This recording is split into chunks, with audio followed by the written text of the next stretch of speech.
여러분 안녕하세요. 오늘은 가창 활동에서 노래 부르기라고 하죠. 그거에 대해서 같이 알아보도록 하겠습니다. 가창은 초등학교에서는 상당히 중요한 의미를 갖고 있어요. 현재 음악 교과서에 초등은 거의 70%가 이제 가창으로 구성이 되어 있거든요. 그래서 초등에서는 그만큼 가창이 중요하고 그 비율이 중등, 고등으로 갈수록 이제 가창의 비중이 상당히 낮아요. 그래서 가창이라는 거는 우리 초등학교 음악 교과서에서는 상당히 기초, 기본이 되는 활동이라는 거를 인지하시고 수업을 같이 들으시면 되겠습니다. 여러분이 우리가 이제 노래를 부른다라는 거는 상당히 많은 것들을 함께 생각해야 되는데 여러분이 이제 작년에 교수님이랑 이제 교수법 수업을 들으면서 아이들의 발달 단계라든지 아이들의 신체 활동의 발달이라든지 상당히 많이 다양한 것들을 고려를 해야지 이 음악 활동이 가능하거든요. 그 중에서 특히 가창은 아이들이 노래를 부르기 위한 폐활량이라든지 입의 구강 구조라든지 그다음에 자세라든지 기본적인 노래에 대한 이해라든지 많은 것들이 이제 결합돼서 나타나는 현상이기 때문에 만약에 가창 활동이 조금 어렵거나 가창 활동을 잘 이해를 못하는 학생들은 단순히 노래 부르기 능력뿐만이 아니라 언어적인 능력, 또 언어에 대한 이해력, 그리고 얼마나 아이들이 그 소리의 흐름을 인지할 수 있느냐 등등 많은 것들이 이제 연결되어 있다고 보시면 돼요. 자, 우리가, 여러분이 이제 흔히 노래를 부를 때 우리가 이제 어른들 입장에서는 당연히 누구나 듣고 누구나 부를 수 있다고 생각하지만 우리가 초등학교에서 이 가창 활동을 가장 기초 기본이라고 보는 이유는 다른 악기가 필요가 없어요. 그치? 그러니까 여러분이 가창을 정말 초등에서 하는 이유는 몸 그 자체가 노래 그 도구가 되기 때문이거든요. 우리가 초등에서 가장 아이들한테 해줘야 될 거는 기초, 기본이에요. 이거는 교수님이랑 교육과정 하면서도 얘기했었지만, 기초와 기본. 그쵸? 학습 능력과, 그죠? 어떤 기본적인 사회에 적응하는 능력이 필요하기 때문에, 기초, 기본 능력이라고 했을 때 첫 번째가 자기 신체. 즉 자기를 이용한 기본에 속하는 활동이기 때문에 특히 음악 활동을 통해서 아이들이 소리를 느끼고 판단하고 소리를 내고 하면서 내가 어떤 소리를 들을 수 있고 어떤 소리를 낼 수 있고 그 모든 과정이 실제적으로는 감각과 두뇌의 인지 과정과 그것을 다시 바깥으로 신체로 표현하는 3단계 과정을 갖고 있거든요. 그래서 지금부터 이 가창 소리 내는 과정부터 이제 교수법까지 이제 하도록 하겠습니다. 일단 우리가 소리를 여러분 감지한다라는 거와 인지한다는 건 상당히 달라요. 감지라는 거는 감각적으로 우리가 이제 알게 되는 거고 소리에 대한 인지라는 거는 판단이 되는 거거든요. 예를 들어서 어디선가 무슨 소리가 들리는 것 같아. 무슨 소리지? 이것까지는 감지예요. 감각적으로 느끼는 거. 자, 무슨 소리지? 감지했어요. 아, 앰뷸런스 소리구나. 앰뷸런스 소리가 저렇게도 나네?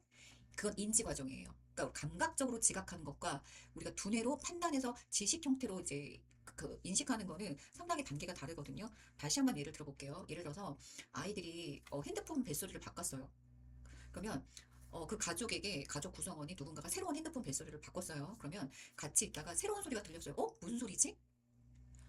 만약에 뭐 가족 중에 하나가 이거 나 핸드폰 벨소리인데 요번에 바꿨어. 네 핸드폰 벨소리구나. 이건 인지. 그러니까 아까 무슨 소리지? 소리가 나네. 이거는 감지. 그거는 너의 핸드폰 소리구나. 벨소리 바꾼 거구나. 이건 인지 과정이에요. 그래서 우리가 감지와 인지는 다르게 보거든요.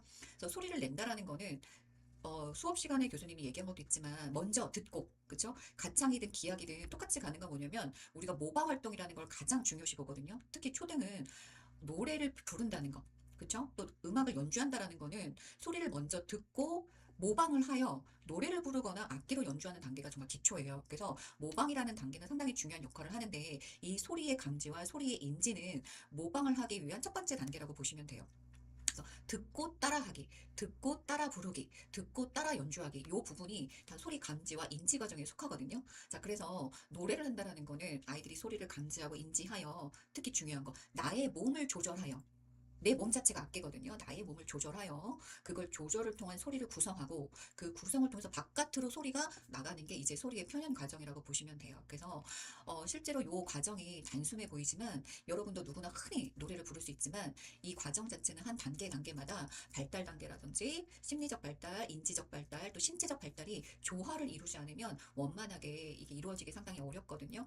그래서 우리가 아이들과 많이 몸을 같이 움직여 보고 몸으로 소리도 내보고 몸으로 함께 활동도 하고 개별적인 활동도 하고 이거는 뭐냐면 나의 몸에 대한 이해거든요. 그 나의 몸에 대한 이해 중에 하나로 이 가창 활동이 초등에서 많이 활성화가 되고 있어요. 자, 이제 노래 부르기의 특징은 이제 여기에 나온 것처럼 몸과 언어를 기반으로 하는 정말 기초적인 음악 활동이에요. 아이들이 내 몸도 중요하지만 언어도 알아야 되고 언어를 알고 내 몸을 이용하여 소리를 조절할 수 있다라는 거는 정말 수준 높은 활동이거든요. 그래서 처음에는 소리가 잘 나지 않지만 나중에 몸에 그 여러 가지 근육들을 그러니까 우리가 보통 초동에서 두 가지로 나누는데 대근육과 이제 소근육 중에 자세를 바로잡는 거는 대근육이에요. 하지만 자기의 성대의 구조를 움직이거나 호흡을 미세하게 이제 조절하는 거는 소근육의 역할이거든요. 그래서 할 수 있는 기초적인 활동이고 가장 사람에게 익숙하게 조절 가능한 음악 활동. 자, 그래서 음악 활동과 가장 유사한 건 뭐다? 말하기, 언어 활동이에요. 그래서 여러분이 가창 활동이나 음악 활동이 이해가 좀 어렵다. 그러면 말하는 거, 언어 활동과 서로 대조해서 비교하면서 공부하시면 훨씬 쉽게 접근하실 수 있습니다. 자, 그리고 다양한 음악 활동을 하는데 우리가 언어도 그렇지만 이 입으로 소리를 낸다라는 거는 정말 다양하고 풍부한 소리를 낼 수 있거든요. 근데 우리가 보통 이제 성대를 활용하는 것뿐만이 아니라 시기 소리 있죠. 이런 소리라든지 혀 구르는 소리, 이런 소리 다 이게 입으로써 소리를 표현하기 때문에 예를 들어서 뭐 요들성도 있고 다양한 음악 활동을 표현할 수 있고요. 더 중요한 건 뭐냐면 이 노래라는 건 가사의 역할이 상당히 커요. 우리가 유아기 때 첫 번째 배우는 언어 중에 이제 엄마라는 거, 맘마라는 거 이제 많이들 하잖아요. 근데 점점 사람들이 자기의 생각과 감정을 정말 하루라도 빠짐없이 꾸준하게 하는 게 언어예요. 그죠? 그래서 오히려 음악보다 이 가사가 언어로서 음악과 함께 결합함으로 인해서 이 가사를 통한 감정 표현, 또 거기에다가 소리로서 더해지는 감정 표현. 그러니까 노래 부르기는 음악적인 감성과 언어적인 감성이 결합한 형태이기 때문에 상당히 감정의 전달이 강해요. 그래서 여러분이 가수들의 노래를 듣고 그 어떠한 음악보다 깊게 감동을 받으시는 이유는 이 가사의 전달력과 음악 소리의 전달력이 결합한 형태이기 때문에 그러거든요. 그래서 우리가 다양한 음악을 할 때 사람들이 직접적으로 즉각적으로 자기 감정을 표현할 수 있는 거는 이 노래를 그래서 많이 사용하는 거예요. 자, 그다음에 아까처럼 이제 다양한 연주인데 혼자도 연주할 수 있고요. 중창도 할 수 있고요. 재창도 되고 합창도 돼요. 그래서 저번 우리가 교수님이랑 1학년 때 여러분이 1학년 때 교수님이랑 수업할 때 그 재창과 합창이 어떤 차이점이 있고 중창은 어떻게 다른 건지 설명을 했었거든요. 그래서 다양한 연주 형태가 가능하고 그래서 또 아래 함께 단독 표현이 가능하다라는 거. 그래서 이 음악은 노래뿐만이 아니라 거기 신체 활동에 더해져서 합창이든 뭐 행진이든 여러 가지 형태의 이제 우리가 아이돌 가수도 많이 보잖아요. 정말 다양한 형태가 함께 이루어질 수 있다는 장점을 갖고 있습니다. 그래서 노래라는 거는 사람들의 그 감정에 직접적으로 상당히 이 가사와 결합해서 많은 여운을 남기게 되는 거죠. 자, 그러면 우리가 초등학교 아이들에게 왜 이 노래 부르기를 가르쳐야 할 것인가? 자, 첫 번째는 뭐냐면요. 음악의 아름다움. 교수님이랑 교육과정 할 때 교수님이 신미성, 감성 이야기했었죠. 그 음악만이 갖고 있는 아름다움, 그게 이제 신미성인데 그 신미성을 느끼게 한다라든지, 그 다음에 아이들이 자기에 대한 발견이 정말 초등에선 중요해요. 나는 이렇게 움직였더니 이런 소리가 나? 나는 호흡을 이렇게 했더니 이런 소리가 나네? 자기 몸을 이해하고 배워가는 과정이 초등에서 너무 중요하거든요. 그러니까 교수님은 어떻게 얘기를 하냐면 나의 몸 쓰임 방법, 나의 몸 활용 방법을 스스로 아이들이 발견하고 그것을 효과적으로 자기들이 이제 적용할 수 있도록 하는 거, 그게 이제 여기에 속한다는 거죠. 그래서 내 목소리의 특징도 알고 이제 소리 표현을 통해서 나의 음악성이라든지 나는 이렇게 소리가 나. 나는 이렇게 새로운 소리도 만들 수 있어. 그다음에 내 목소리 색깔이 이런데 내 목소리가 저 친구의 이런 소리랑 어울렸을 때 정말 멋진 소리가 되는데 근데 나는 내 소리는 이 친구랑 만났을 때는 그다지 내 목소리가 잘 어울리지 않는 것 같아. 그래서 우리 교육과정 할 때 공동체도 있었고, 그죠? 감성도 있고, 심리성도 있었고, 소통이라는 것도 있었고. 그래서 이 음악과에서 이 노래 부르기는 실제로 역량교육이라든지 이제 우리 교육과정에 있었던 목표가 상당히 맞닿아 있어요. 그래서 왜냐면 음악을 할 때 여러분 여기 맨 아래 보시면 함께 활동하는 동안에 이 배려와 존중. 자, 이게 어떻게 적용이 되는 거냐면 우리가 올바른 활동, 그 정말 합창 활동이라든지 뭐 분단별로 노래를 한다든지 모둠별로 활동할 때 함께 부르기를 할 때는 내가 먼저 너무 흥이 나고 내가 노래를 하고 싶다고 해서 막 멋대로 소리를 지른다든지 그러면 안 되잖아요. 지금 뭐냐면 다른 친구의 소리를 듣고 그 친구의 소리에 맞게 서로 어울릴 수 있게 순간순간 조절을 하거든요. 이게 자기 조절 능력이에요. 자기 조절을 하고 그 조절 가운데 자기 절제를 하면서 다른 사람과 함께 어울릴 수 있는 방법을 알고 내 소리만 중요한 게 아니라 다른 친구의 표현, 다른 친구의 소리, 다른 친구의 음악도 중요하다는 걸 아는 건 너무 중요해요. 그래서 우리가 합창 활동이라든지 중창 활동, 그리고 짝노래라든지 여러 가지 활동을 하고 모둠별로 노래하고 반 전체가 노래하고 이런 건 뭐냐면 자기 스스로 내가 어느 정도 소리를 내야 하는지도 알고 친구들을 배려하고 함께 만들어가는 음악도 즐길 수 있는 아주 좋은 활동이 초등에서 노래 부르기 활동입니다. 그래서 순간순간 아이들이 많은 걸 조절해요. 내 소리와 친구의 소리를 순간적으로 듣고 비교하면서 내가 소리를 좀 줄여야지. 자, 요런 활동이 점점 극대화되는 건 뭐냐면요. 부분이부 합창이라든지 합창 활동에서 정말 더 극대화되는 효과를 이제 이룰 수가 있거든요. 그래서 여러분 우리가 이제 교과서에 뭐 작은 음악회 또는 학급 음악회를 해봅시다. 그래서 학생들한테 많은 발표와 어떤 시도를 해보도록 하는 이유는 뭐냐면 무대에 씀으로 인해서 아이들이 공동체 의식도 중요하지만 자기 스스로 나의 조절 능력이라든지 표현 능력이라든지 어울려진다라든지 나의 그 신체와 소리에 대해서 나에 대해서 발견하고 내가 함께할 때 무엇을 지켜야 하는지 알아야 되는 아주 좋은 활동들이 그런 함께하고 발표하고 무언가를 계획하고 실천하고 해내는 정말 중요한 초등학교에서 정말 그 훌륭한 그 활동에 그 시간을 만들어 줄 수 있는 게 이 노래 부르기를 활용한 활동들입니다. 자, 지금 이제 노래 부르기 유형은 교수님 1학년 때도 했었는데요. 독창, 또 재창 뭔지 알죠? 그쵸? 성부가 없이 함께 단선율을 노래하는 거고요. 그다음에 중창 있고, 자, 돌림 노래, 짝 노래. 자, 요거는 교수님이랑 수업 시간에 1학년 때 했었거든요. 자, 기억이 나는 학생도 있고, 이거는 또 우리가 다시 한번 다룰 기회가 있을 것 같습니다. 자, 그래서 합창. 그쵸? 단성이면 여자친구들끼리 또는 남자친구들끼리, 혼성이면 남녀를 합친 그런 형태를 말하고요. 그 다음에 이제 파트도 지금 되게 다양한 파트를 구성할 수가 있죠. 그래서 기본적인 노래의 유형은 요 정도가 될 것 같습니다. 자, 그 다음에 이제 중요하게 얘기해 줄 거는 이제 변성기랑 이제 아이들의 소리가 이제 왜 부르기 힘들어하고 이제 변성기랑 같이 함께 중요한데 지금 여러분 성대의 구조를 보시면 아이들이 이제 우리가 이제 아마 이런 자료는 유튜브에서도 많이 보실 수 있으실 건데요. 자, 일단 같이 볼게요. 자, 여기에 보시면 지금 이제 사람의 혀가 빨간색이니까 잘 안 보이겠네요. 그쵸? 색깔을 바꿔보겠습니다. 자, 여러분 여기에 보시면 이제 사람의 혀가 이렇게 있고요. 그 다음에 우리가 이제 숨을 쉽니다. 숨을 쉬면 이쪽이 이제 여기 이렇게 음식을 먹으면 이쪽으로 내려가고요. 오해가 있을 수 있어서 자, 음식을 먹으면요. 이렇게 뒤쪽 내려가고요. 이렇게 우리가 숨을 쉬면 이렇게 기관을 통해서 내려가거든요. 그런데 노래를 부를 땐 여러분 소리가 이제 파장을 통해서 바깥으로 나가는 거기 때문에 하나의 또 중요한 역할을 하는 게 뭐냐면 이 혀의 모양, 또 혀의 구조, 또 혀의 길이, 그다음에 여기 비강. 요 비강 속에서의 이 코의 이제 코 안쪽의 구조라든지 이 전체적인 구강 구조가 사실 소리에 상당히 많은 영향을 미쳐요. 그래서 여러분이 이제 교정을 한다든지 뭔가 이제 잇몸이 안 좋다든지 그럴 때 이제 그 부딪히는 소리가 달라지기 때문에 사람이 이제 말할 때도 상당히 미세하게 소리가 달라지고 있거든요. 자, 근데 여기에 지금 여러분 요거 막에 보이시죠? 후두 덮개라는 거 보이시죠? 그래서 요게 여기에 숨이 이렇게 들어올 때 숨을 쉴 때는 덮개가 벌어지고요. 숨을 이제 음식물을 먹을 때는 요 음식물이 뒤로 넘어가야 되기 때문에 그때는 요 후두 덮개가 닫히거든요. 근데 가끔씩 우리가 이제 살에 걸렸다라고 할 때는 요 후두 덮개가 이제 빨리 닫히고 빨리 열려야 되는데 그 사이에 이물질이 낀다라든지 그럴 때는 조금 불편함을 많이 느끼시는 경우고요.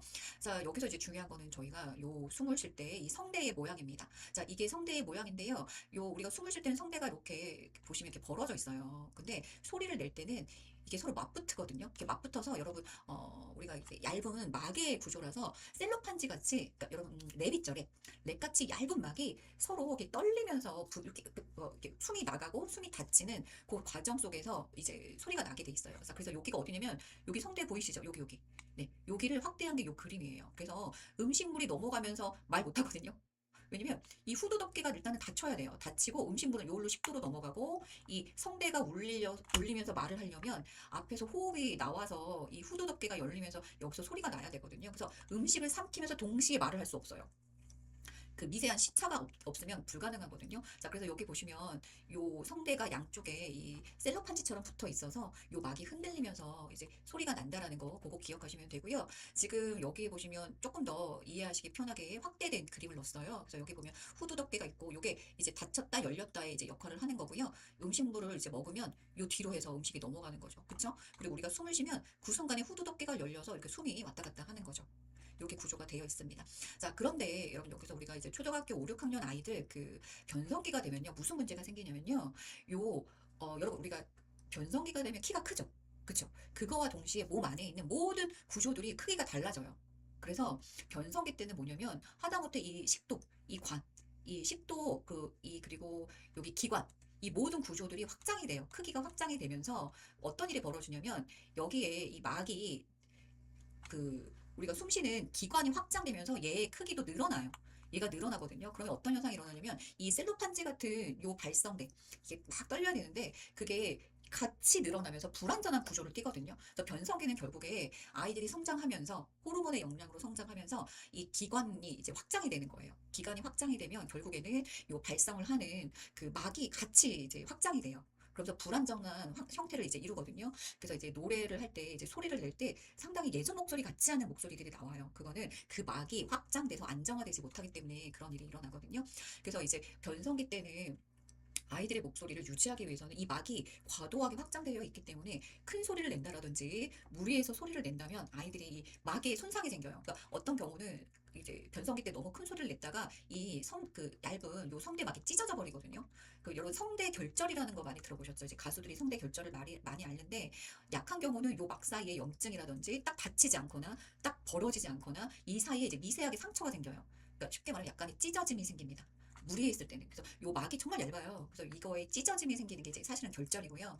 근데 이 결절이 한번 생기면 이게 굳어져도 이게 여러분 우리가 어딘가에 넘어져도 딱지가 졌다가 이제 완치가 되면 그 조직이 약간 이렇게 두툼해지거나 변형이 생기거든요. 그래서 가수들도 이제 성대 결절이 한번 생겼다가 회복할 때 정말 그 회복하기 어렵다는 이유들이 이제 결절 때문에 그런 일이 생겨요. 그래서 여러분이 이런 거는 좀 상식적으로 알아두시면 좋을 것 같습니다. 다음에 우리가 이제 아이들한테 이제 노래 수업을 할 때 이 제제곡을 그냥 정하지 않거든요. 초등학교 아이들은 그 아이들한테 적합한 노래들이 있어요. 그래서 그거는 우리가 일단은 노래가 어떤 내용을 담고 있고 이것의 배경은 어떤 게 있고 가사 내용은 정말 아이들한테 적절한가. 그래서 요즘에 이제 아이들한테 어떤 노래를 들려줄 것인가에 대한 고민이 많은데 이제 그 중에 하나가 이제 가사 내용이 되는 거겠죠. 그다음에 이제 어떤 작사 작곡가인가 또 음의 길이라든지 음의 높이, 음역대가 상당히 중요한데요. 초등학교 수준에는 파까지 잡아요. 어, 파까지 잡는데 이제 이 음역대도요. 음악의 그 음악 교육에서는 그 발달 단계에 맞춰서 음역대를 다 연구를 하거든요. 근데 첫 번째로 아이들이 가장 무난하게 노래를 부를 수 있는 거는 미에서 솔이고요. 미에서 오히려 여러분이 알고 있는 도 있죠. 낮은 도. 낮은 도는 소리 내기가 상당히 어려운 음정이에요. 그러니까 여러분은 쉽다고 생각하실 수 있지만 상당히 음정이 낮은 음정이고요. 미에서 솔, 레에서 라, 레에서 시, 그 다음에 도로 확장이 됩니다. 그래서 높은 음은 지금 우리가 미에서 파 정도로 하고 있고요. 사실 초등에서는 파가 넘어가는 곡들을 교과서에 거의 들어오지가 않아요. 음역대가 아이들의 신체 발달과 맞지 않기 때문이거든요. 그 다음에 아이들이 발달 단계는 음악을 얼마나 이해하고 소화할 수 있는지. 그래서 이거는 교수님과 삐아제의 발달 단계에 따라서 음악의 발달 단계를 이제 공부를 다 했고요. 그 다음에 정말 아이들이 이 노래와 이 내용과 이 음에 대해서 충분히 흥미를 가질만 한가. 이것까지 이제 같이 보게 됩니다. 자, 그 다음에 이제 우리가 노래를 부를 때 정말 다양한 활동을 할 수 있거든요. 그래서 이렇게 정리를 했는데 듣고 부르기, 모방. 자, 모방을 하는 데 있어서도 부분을 들을 수 있고 이 부분을 합쳐서 전체로 갈 수도 있고요. 또 악보를 보면서 듣고 따라 부르기. 그냥 듣고 따라 부르기보다 이제 아이들이 3학년 되면서 이제 악보를 볼 수 있는 독보를 지도하면서 보면서 듣고 따라 부르기 또는 그냥 보고 부르기. 악보를 보고 부른다는 거. 제일 어려운 거는 외워 부르기예요. 요거는 이제 뒷부분에 좀 더 할 건데 이 외워 부르기는 여러분 뭐냐면 이 노래의 모든 음악적 구조, 음정, 박자, 가사의 전체적 맥락의 흐름을 온전하게 아이들이 소화했을 때 외워 부르기가 가능해요. 물론 외워 부르기 안에서도 난이도의 차이는 있거든요. 그래서 우리가 가장 이제 쉬운 단계는 듣고 부르기. 그래서 유치원 아이들이 유아교육에서 듣고 부르기를 많이 하죠. 선생님 따라 부르는 거. 그러다가 이제 악보를 보면서 듣고 따라 부르기. 그 다음에 악보만 보고 부르기. 그다음에 이 노래를 모두 인지하여서 외워 부르기라든지. 그래서 이제 노래를 부르는데 이제 가사를 이제 넣기 전에 음정과 박자에 대한 인지를 확실하게 이제 해주기 위해서 모음, 아, 에, 이, 오, 우로 부른다든지 허밍, 이렇게 허밍으로 부른다든지 이런 기초 활동을 이제 먼저 하게 되죠. 이런 활동을 하고 나서 그 다음에 이제 가사를 덧붙여서 이제 가사를 부르게 됩니다. 그래서 초등에서 또 많이 구성된 게 게이름. 여러분 조성 이제 교수님이랑 했었죠. 그래서 이 조성이 어떻게 보면 조성음악에서만 나오는 거긴 한데 초등에서는 여전히 이제 게이름으로 부르게 해서 게이름으로 아이들이 부를 수 있으려면 조성에 대해서 이제 정확하게 알아야 되고 그래서 여러분이 1학년 때 이제 교수님과 조성에 대한 공부를 좀 열심히 했었죠. 그 다음에 이름으로 부르기도 있습니다. 그래서 가나다라 마바사 우리나라 또 ABCD EFG로 해서 요 게이름 부르기, 이름 부르기 활동을 하고요. 그 다음에 또 뭐가 있냐면 리듬을 치며 부르는 게 있어요. 그러니까 만약에 뭐 간단하게 만약에 뭐 여러분이 누구 알만한 뭐 학교종이면 학교종이 땡땡땡 이렇게 리듬을 하나씩 또는 박자를 치면서 3을 쿵짝짝 쿵뭐 4분의 3박자를 이렇게 박자를 치며 부를 수도 있고요. 그 지휘하며 부르기도 하고 또는 이 바꿔 부르기는 여러분 뭐랑 연결이 되냐면 바꿔서 부른다라는 건요. 창의성과 연결이 되어 있어요. 그래서 요거를 이제 창의적 그 수업과 같이 연결할 건데요. 가사를 바꿀 수도 있고요. 리듬을 바꾸기도 하고요. 선율의 가사를 바꾸기도 합니다. 그쵸? 근데 또 신체 표현하면서 부를 수도 있어요. 그래서 여러분 노래 부르기는 그냥 앉아서 부르는 거 아닌가요? 아니요. 이렇게 이거보다 정말 더 많은 활동을 여러분이 만들어내실 수가 있어요. 그래서 여기에 나온 노래 부르기 유형은 좀 기억을 하셨으면 좋겠습니다. 자, 그래서 일단은 우리가 여기서 여기까지만 먼저 오늘 요번 시간 할 수 있을 것 같은데요. 그러니까 노래 부르기를 단위적으로 하는데 아이들이 처음부터 끝까지 한 번에 부를 수는 없어요.